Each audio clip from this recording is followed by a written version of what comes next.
I had just finished putting up the new fence when I saw her marching toward my property like she owned the entire neighborhood. Her name was Margaret, the self-appointed queen of the HOA, and she had that signature look pressed beige slacks, a floral blouse, and a scowl that could curdle milk. "Excuse me." She barked, standing with her arms crossed at the edge of my lawn. "What do you think you're doing?" I wiped my hands on my jeans and sighed. "Putting up a fence, Margaret. What does it look like?" She narrowed her eyes. "That fence is in direct violation of HOA regulations. It needs to be taken down immediately." I raised an eyebrow. Funny, considering my property isn't even part of the HOA. See, that was the thing. When I bought my house 3 years ago, I made absolutely sure it was outside the HOA's jurisdiction. I had seen enough horror stories about power-hungry board members terrorizing homeowners, and I wanted no part of that nonsense. My property sat right on the edge of the neighborhood, just beyond their reach, or so I thought. Margaret scoffed. "That's where you're mistaken. As of last month, we annexed your street into the HOA. You are now required to follow all community guidelines, including fence height restrictions." I clenched my jaw. "You can't just force me into the HOA without my consent." She gave a tight-lipped smile, the kind that made my blood boil. "Oh, but we can. You'll be receiving official documentation soon. In the meantime, that fence needs to come down or you'll be fined." She turned on her heel and strutted away, leaving me standing there, fists clenched. I wasn't about to let some power-hungry HOA president dictate what I could and couldn't do on my own land. If Margaret wanted a fight, she was going to get one, and I wasn't going to lose. I wasn't about to take Margaret's threat lightly. If the HOA had really managed to annex my property without my consent, then they had pulled something shady. I needed to find out exactly what they had done and how to undo it. Luckily, I had a habit of keeping all my property records in order. I went straight into my home office and pulled out the thick folder I had kept since purchasing the house. Deed, plat maps, zoning regulations, everything was there. Nowhere in any of my documents did it say my property fell under the HOA's jurisdiction, but I needed more than just my own records. I needed to see what paperwork they had filed to claim my land. The next morning, I drove down to the county records office. It didn't take long for the clerk to pull up the relevant files once I explained what I was looking for. As I sifted through the documents, my stomach tightened. The HOA had indeed filed to annex my street, but something was off. The document stated that the homeowners on my street had voted to join the HOA. That was impossible. I had never been given a ballot, and I knew for a fact that at least 2 of my neighbors would never have agreed to it either. The signatures on the petition looked suspiciously uniform, like they had all been written by the same person. I took out my phone and snapped pictures of everything. If Margaret thought she could bully me with bogus paperwork, she was in for a rude awakening. On my way home, I stopped by my neighbor Dan's house. He was a retired contractor who had lived on our street for over 20 years. If anyone knew what was going on, it would be him. Dan answered the door with a coffee mug in hand, his brow furrowing when I explained what I had found. He invited me in, setting his mug down on the kitchen table as he pulled out his reading glasses. After a few minutes of flipping through the copies I had made, he let out a low whistle. "This is fraud," he said. "I never signed anything, and I sure as hell didn't vote to join the HOA." I nodded. "That's what I thought. We need to find out who else they forged signatures for." Dan leaned back in his chair, rubbing his chin thoughtfully. "If they faked our signatures, they probably did it for everyone on this street. If we can prove that, we can take them to court." That was exactly what I was thinking. But I wanted to do more than just fight back. I wanted to make sure Margaret and her HOA cronies paid for what they had done. We spent the rest of the afternoon knocking on doors. As expected, none of our neighbors had signed anything. Some were furious, others were bewildered, but all were willing to help however they could. We gathered written statements, each one confirming that no consent had been given for the annexation. With all our evidence in hand, I made an appointment with a real estate attorney. The moment I laid out the forged signatures and the fraudulent annexation documents, he shook his head. This is serious. If they filed this with the county under false pretenses, they could be facing legal consequences. That was exactly what I wanted to hear. The attorney agreed to take the case and file a formal complaint with the county, but I wasn't stopping there.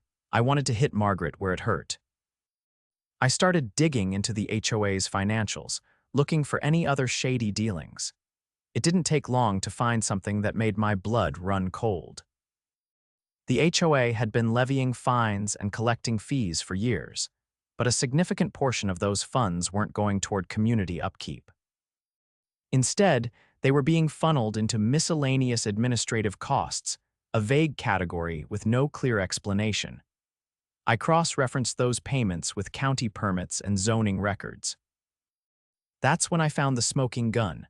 Margaret had been using HOA funds to pay for renovations on her own property, filing them under community improvement projects. And it got worse. One of the permits she had filed was for an extension on her backyard patio, an extension that encroached on city-owned land. That was a zoning violation of the highest order. If she wanted to play dirty, I was more than happy to return the favor. The next morning, I made a call to the county's zoning office and reported the violation.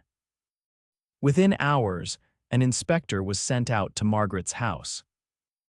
By the end of the day, she had received a notice stating that her patio was illegally encroaching on public land, and that she had 30 days to tear it down or face legal action. That was only the beginning. The county also launched an audit into the HOA's financials, thanks to the evidence I had provided. As the investigation unfolded, it became clear that Margaret had been misusing funds for years. Not only was her illegal patio coming down, but she was also facing potential fraud charges. By the time the dust settled, the HOA was in complete disarray. Margaret was removed as president, and the remaining board members were scrambling to distance themselves from the scandal. Meanwhile, the fraudulent annexation of my street was officially overturned. As I stood in my yard, looking at the fence Margaret had tried to get me to remove, I couldn't help but smile. She had tried to strong-arm me into submission. Instead, she had lost everything. With Margaret dethroned and the fraudulent annexation overturned, the HOA had lost its grip on my street. But even with her downfall, I wasn't convinced that the fight was over. People like Margaret didn't go down quietly, and I had a feeling she would try something desperate. I wasn't wrong. A week after her removal, I noticed a black sedan parked across the street from my house. It was there for hours, engine off, windows tinted just enough to make it impossible to see inside. Every time I stepped outside, I could feel eyes on me. I wasn't about to be intimidated.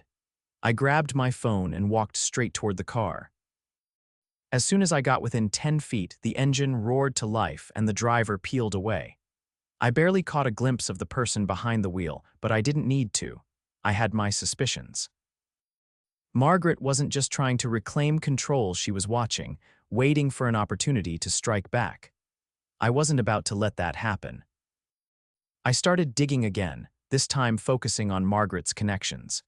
She had ruled the HOA with an iron grip, and people like that never operated alone.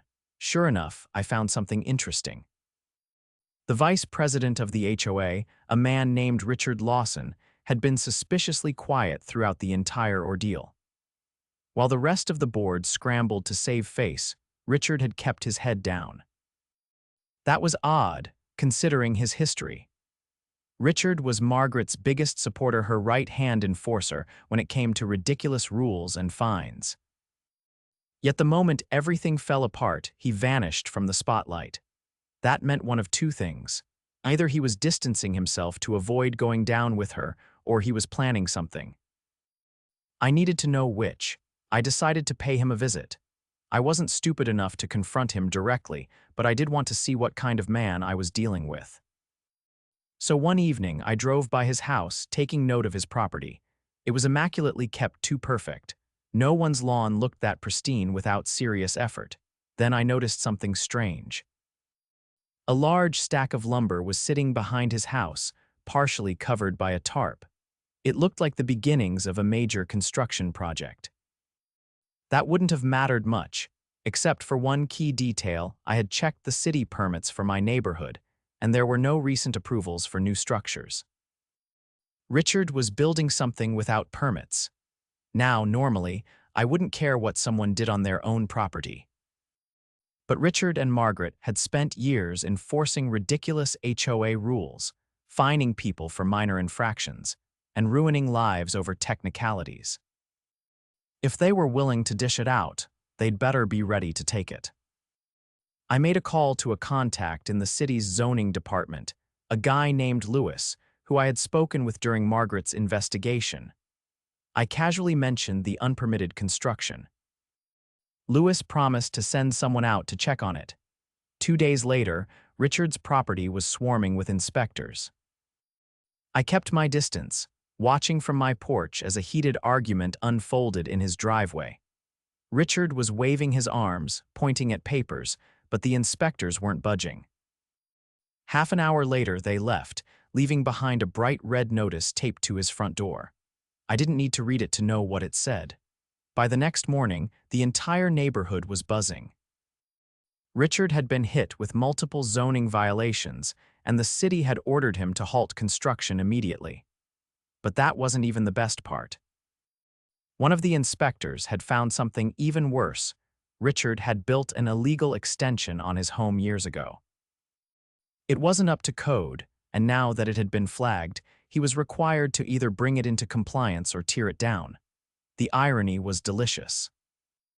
For years, Richard had been part of the HOA machine, forcing people to follow arbitrary rules while he himself ignored actual laws. Now he was paying the price. The fallout was swift. The HOA was already weakened from Margaret's scandal, and Richard's violations only made things worse. Homeowners who had previously been too afraid to speak up started coming forward with their own grievances. People who had been unfairly fined over the years demanded reimbursement. The board was in complete disarray. With both Margaret and Richard disgraced, the HOA lost what little power it had left.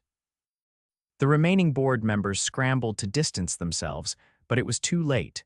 The residents had had enough. A vote was called to dissolve the HOA entirely. I didn't even have to campaign for it. The people who had suffered under Margaret's rule did that themselves. At the next neighborhood meeting, they showed up in droves, demanding change. The vote passed overwhelmingly, and just like that, the HOA was gone. Margaret and Richard had spent years building their little empire, using fear and manipulation to control the neighborhood. But the moment their corruption was exposed, it all crumbled. I stood on my porch that evening, looking at the fence Margaret had tried to get me to remove. It was still standing, untouched. Justice had been served. With the HOA officially disbanded, the neighborhood was finally free from Margaret's tyranny, but I knew better than to assume she'd just disappear. People like her didn't go down quietly. She may have lost her position, but I had no doubt she was scheming in the background, looking for some way to regain control. I didn't have to wait long to find out what her next move was. One evening, I was working on my truck in the driveway when a sleek black SUV pulled up in front of Margaret's house. A man in a tailored suit stepped out, adjusting his cufflinks before making his way to her door. He carried a leather briefcase, the kind that screamed expensive legal trouble. I wiped my hands on a rag and watched as Margaret answered the door. Her expression was tight, her usual forced politeness replaced with something closer to desperation. The man stepped inside and the door shut behind them. That wasn't a social visit. I wasn't the only one who noticed. A few minutes later, Dan walked over from his yard, hands stuffed into his pockets. He had that same wary look he always got when something was about to go sideways. Margaret was up to something.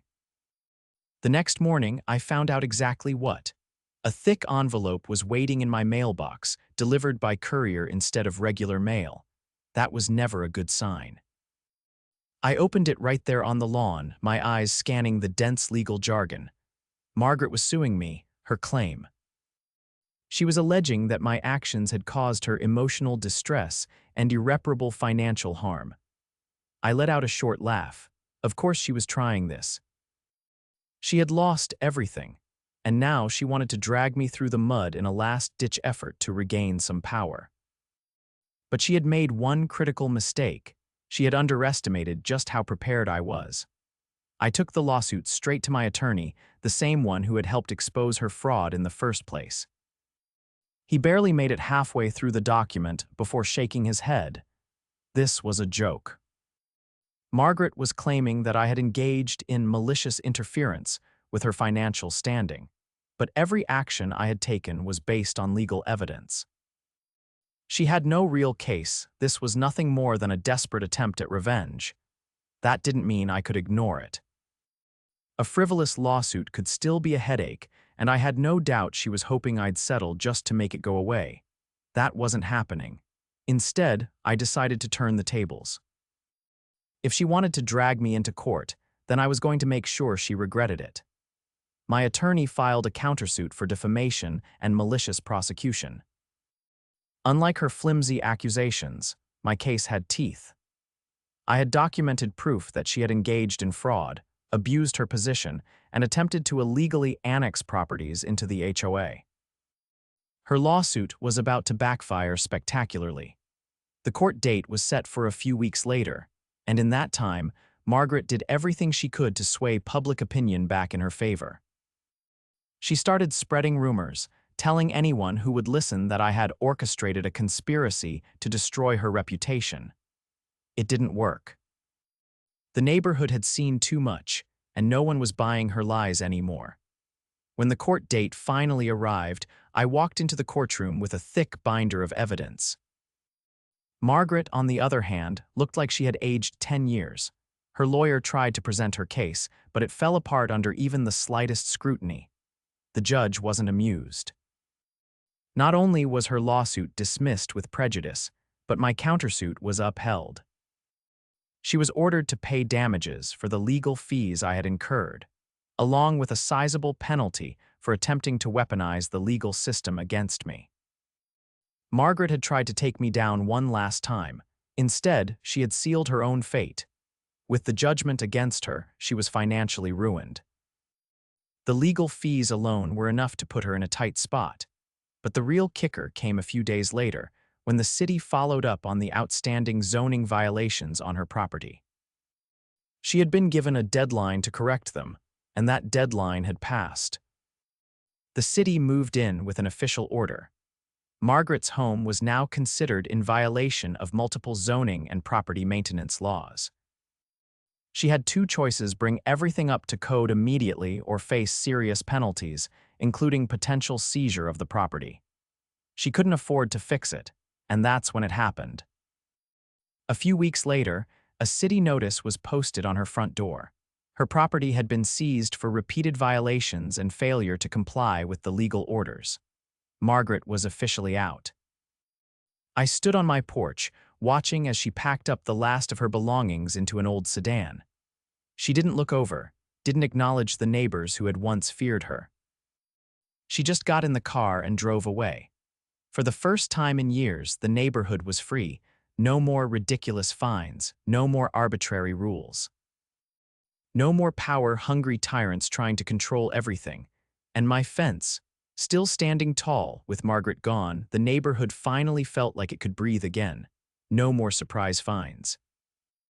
No more ridiculous mandates about mailbox colors or lawn heights. People were actually outside, talking like neighbors instead of prisoners under a dictatorship. It was a different world. But there was still unfinished business. The HOA, or what was left of it, had to be dissolved completely. Even though the neighborhood had voted to disband it, there was still legal paperwork that had to go through. The remaining board members, the ones who hadn't been caught up in Margaret's corruption, were scrambling to distance themselves from the mess she had left behind. I wasn't about to let them quietly fade into the background. Dan and I took it upon ourselves to attend the final dissolution meeting, just to make sure everything was handled properly. It was held at the community center, a stale little building that had once been Margaret's personal kingdom. Now, it was filled with homeowners who wanted to see the last remnants of her rule erased. The remaining board members sat at the front, looking exhausted. They had been on the receiving end of plenty of angry emails and phone calls since Margaret's downfall, and they were eager to shut everything down as quickly as possible. The meeting started with a dry legal rundown of the dissolution process, but it didn't take long for the real fireworks to start. One homeowner stood up and demanded to know what had happened to the HOA's reserve fund. That was supposed to be money set aside for community maintenance, but no one had seen a dime of it used for anything useful. Another resident chimed in, pointing out that the fees they had been paying for years hadn't resulted in a single meaningful improvement. The roads still had potholes, the playground was falling apart, and the so-called security cameras at the entrance had never even worked. The board members exchanged nervous glances. They had hoped to quietly wrap things up, but now they were facing a crowd that wanted answers. That's when I decided to step in. I had done my homework before coming here. While Margaret had been the face of the HOA's corruption, she hadn't acted alone. Some of the remaining board members had been more than happy to go along with her schemes, silently approving her budget requests without asking questions. I pulled out a folder and laid it on the table in front of them. It contained financial statements I had obtained through public records requests. Every shady expense, every questionable withdrawal, it was all there. The room fell silent as I flipped through the pages, reading off the most egregious examples. Thousands of dollars marked under administrative costs that had no clear explanation. Payments to a landscaping company that had never actually done any work. And most damning of all, a series of transactions that funneled money directly into Margaret's personal account under the guise of consulting fees. The board members turned pale. They had hoped Margaret's departure would be the end of it, but now they were realizing that the entire HOA's financial mismanagement was about to be exposed. One of them, a wiry man named Greg, tried to regain control of the meeting by insisting that they had only approved expenses Margaret had presented to them. He claimed they had no idea she was misusing funds. I didn't buy it for a second, neither did the rest of the room. Homeowners started shouting, demanding to know why none of them had spoken up sooner. If they had been on the board, they should have been overseeing the finances. Instead, they had looked the other way while Margaret ran the HOA like her personal bank account. Greg and the others realized they weren't going to talk their way out of this. One by one, they resigned on the spot, abandoning the table and rushing out before the crowd could turn on them further. That left the dissolution process in the hands of the homeowners. With no board left to defend it, the HOA was officially dissolved within the week. The remaining funds, what little was left after Margaret's theft, were returned to the residents as partial refunds for the years of pointless dues they had been forced to pay. It was over.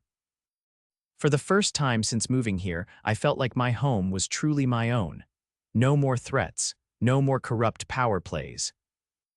The neighborhood belonged to the people who actually lived in it, not some self-appointed overlords pretending to serve the community. Dan and I celebrated with a backyard barbecue, inviting over the neighbors who had helped bring down the HOA. People who had once been too afraid to speak up were now cracking jokes about the absurd rules they had been forced to follow. It was a new beginning. And as I stood there, watching the sunset over my perfectly legal, still standing fence, I couldn't help but think that justice had never tasted so sweet. With the HOA officially dissolved and Margaret gone, the neighborhood had finally returned to the peaceful place it was supposed to be. People were outside more, waving at each other from their porches, chatting over fences, and finally making use of the community spaces that had once been policed with an iron fist. There was an ease in the atmosphere now, a sense of freedom that had been missing for years. Dan and I had a standing agreement to meet for coffee on my porch at least once a week, and this morning was no different. He showed up with a thermos and a stack of local newspapers, dropping into the chair beside mine without a word. I knew that look. He had news. He flipped open the top paper and pointed to a small section buried near the middle. It was an article about a property auction. Margaret's house was listed among the foreclosures. The city had officially seized it, and now it was being sold off to recoup the unpaid fines and legal fees she had racked up. I hadn't seen Margaret since the day she drove away with what little she could salvage. There had been rumors that she had moved in with a relative in another town, but no one knew for sure. Wherever she was, I had no doubt she was fuming at the thought of her former kingdom being auctioned off to the highest bidder. Dan leaned back, stretching his legs out in front of him. He had the satisfied expression of a man who had seen justice well served. He wasn't the only one. The rest of the neighborhood had wasted no time reclaiming what had been stolen from them by years of oppressive HOA rule. The abandoned community projects Margaret had promised but never delivered were finally being completed. Volunteers had fixed up the playground, a group of neighbors had patched the worst of the potholes, and someone had even organized a block party to celebrate the end of the HOA's reign. It was incredible what people could accomplish when they weren't being nickel and dimed for every little thing. But there was still one last loose end to tie up.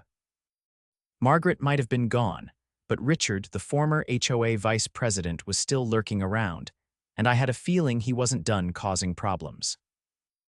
He had managed to avoid the worst of Margaret's downfall, but he had still been a willing participant in her schemes. I had been keeping an eye on him, and in the past few weeks, I had noticed something strange. He had been making late-night visits to the old HOA office, a small building near the entrance of the neighborhood that had once served as their headquarters.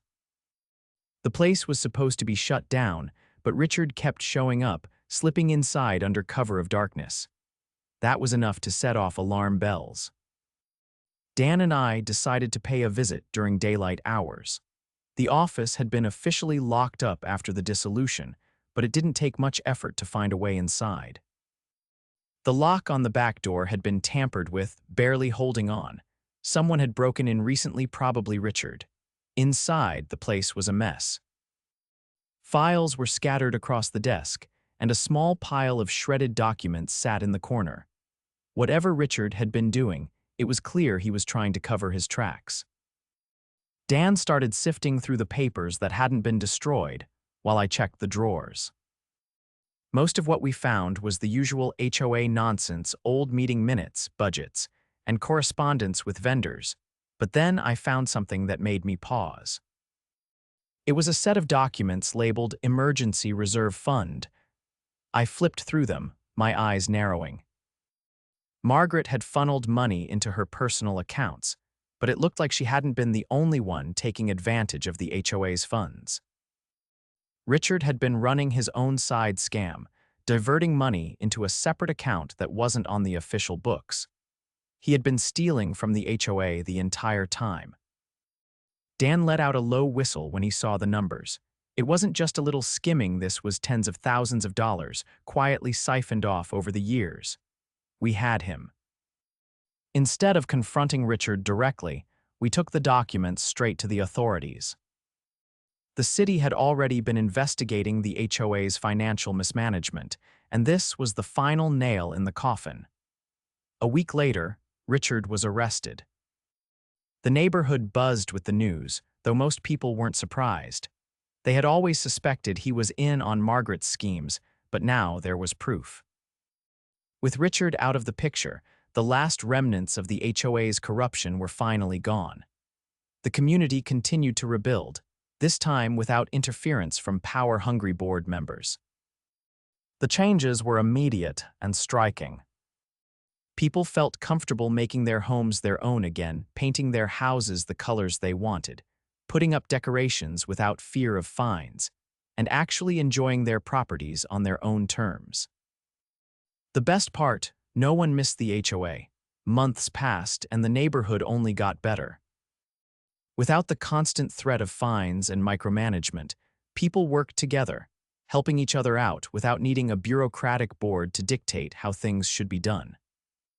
It was proof that a community didn't need an HOA to thrive. It just needed people who actually cared about their neighbors. One evening, as I was sitting on my porch watching the sunset, Dan wandered over and dropped into his usual chair. He didn't say anything at first, just sipped his drink and took in the quiet peace of the neighborhood. Then he grinned and nodded toward my fence, the very same one Margaret had tried to tear down. It was still standing, sturdy as ever. Justice had been served, and this time it was permanent.